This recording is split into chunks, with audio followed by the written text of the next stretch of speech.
Hello, welcome to my channel. My name is Miriam Ness. I'm nurse practitioner. Today we're going to talk about 10 interview questions a nurse practitioner can ask a potential employer. Mind you, they're interviewing you in that interview, but also they also give you an opportunity to ask questions. So, at least you could ask one or two, the ones that are burning for you. Can you describe a typical patient population in this organization? Because that will give you an idea, even if you're a family nurse practitioner, do I only want to concentrate more on just the adult one, or do I want to take care of children? So if they are saying that their population, even though, it's a family medicine, their population take care, their population patient number is more children, then you make your decision too, because you need to also know where you are working. You want to be comfortable with the employer and what you are going to do, because our job is tasking. So both emotionally, so you want to make sure. Then the other question is, what is the volume or caseload for a nurse practitioner? That's a question that the nurse practitioner can ask the employer to during the interview process. What workload are you expecting me to have? On a daily basis, do I see 10 patients, 15, 16, 20? And if so, then, like as you are there, you are asking them the questions, they are also answering. You could also say, start also be making your decision, because they are interviewing you, you are also interviewing them. Don't ever think that the interview is only one way, it's a two-way. So that you have an idea, wait a minute, is this a job I want, or is this a job I don't want, So what is another question you could ask? What is the level of autonomy and collaboration with physicians in this position? How much leeway? Are there some things that I cannot do unless the doctor is there? Are there some things that I'm allowed to do? What is the autonomy? Because you need to know, because we are trained and we are supposed to be functioning at a certain capability. Of course, you don't want to be a scrap for somebody, because some nurse practitioners are complaining that, when I go to work, all I do is scrap for the doctor. I write the orders and notes for them. How are you going to gain experience if you are doing that? So it's good for you to start, bringing out those questions. Another question would be, how do you support professional development and continuing education for nurse practitioners? It'd be good to know, right?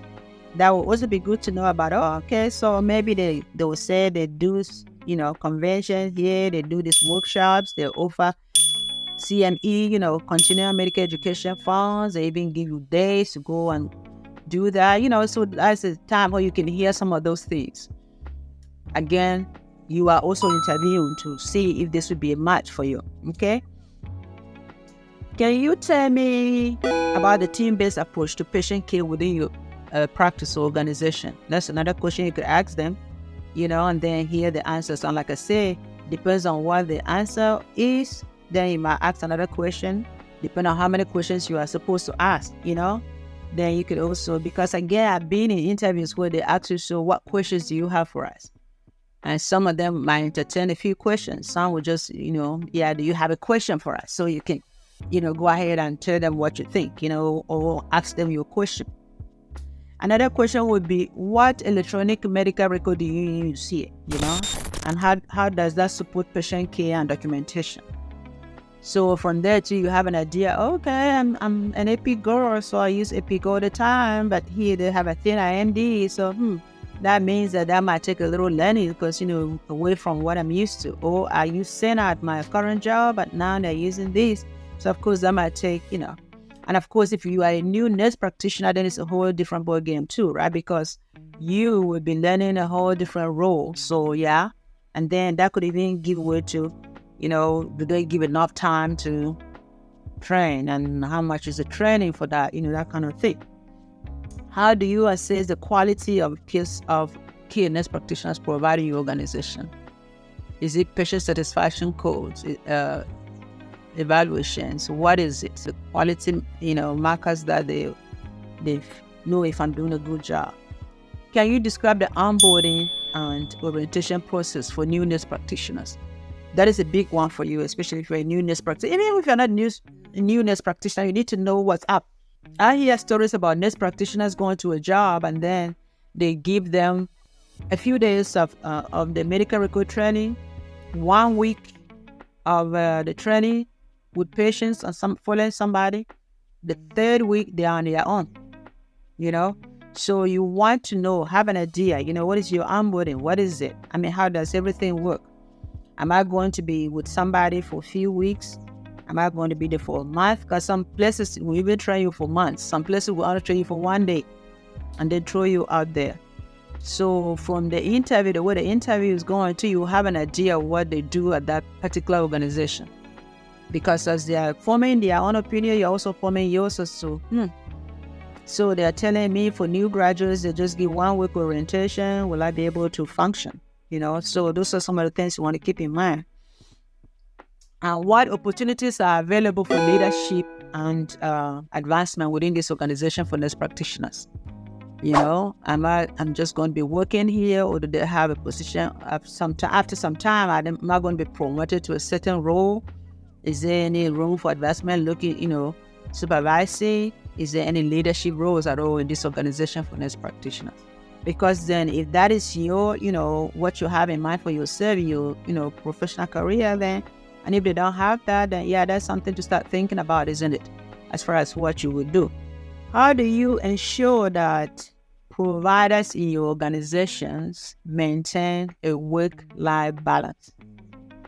Because some organizations intentionally, they want you to be seeing a patient as soon as you get to work. At the same time, they want you to complete your documentation that very day. They know very well that you are not able to complete your documentation of those patients. Of course, the income depends on that, right? Because when you finish documentation, then that's when the billing will go out to be sent out to Medicare, Medicaid, and insurance. But so you find stories of nurse practitioners working at home 2 hours a day, 3 hours a day, just documenting on chats, patients' chats. So does the organization, how does the organization ensure that you are not spending your time at home working on patients' chats? You are not getting calls, even at home in the evenings all day long when you are not even on call. So the way they answer that too, that will give you an idea, won't it? Give you an idea about, maybe these people don't care much about, they don't care much about my, my work balance or my self-care and all of that. Or better still, some employers, if they really, the work balance, the life, self-care issues, they even offer massage at work. They offer comfort rooms, like just rest rooms, some rooms where you just go to rest. It's no TV, there's nothing there. You go and sit there and, just rest. So it would be good for you to have an idea about these things. So yeah, these are some of the questions that you also might ask in an interview. Don't just think that, the interview is only for you. It's only for them, to be interviewing you. Some will give you opportunity to ask 1 or 2 questions.